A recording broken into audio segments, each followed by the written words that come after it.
मिथ्या धारणा एक वृत्त यानी सर्कल में घूर्णन का क्रम यानी ऑर्डर ऑफ रोटेशन क्या होता है?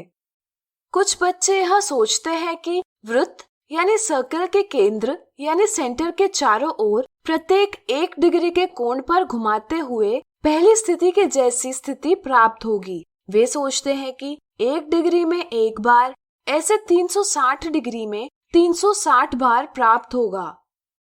इसलिए वे सोचते हैं कि वृत्त में क्रम 360 की घूर्णन समिति है।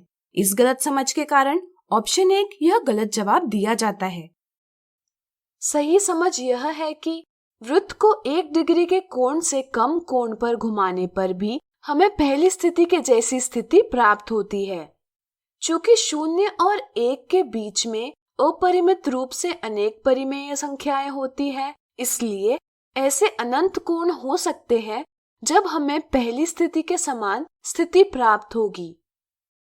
इसलिए हम कह सकते हैं कि वृत्त में घूर्णन का क्रम अनंत होता है।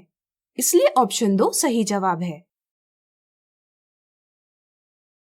मिथ्या धारणा 2, नीचे दर्शाए गए समचतुर्भुज यानी रोम्बस में घूर्णन का क्रम पहचानिए। यहाँ दर्शाए समचतुर्भुज की 4 भुजाएं समान हैं।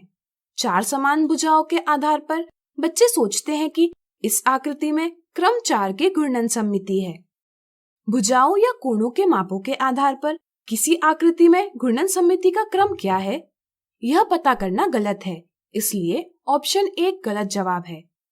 सही समझ यह है कि अगर हम इस आकृति के किसी एक स्थान पर बिंदु यानी पॉइंट लेते हैं और इसे आकृति के केंद्र के चारों ओर घुमाते हैं, तो हम देखते हैं कि सिर्फ 180 डिग्री घूर्णन पर और 360 डिग्री के घूर्णन पर हमें पहले स्थिति के जैसी स्थिति प्राप्त होती है।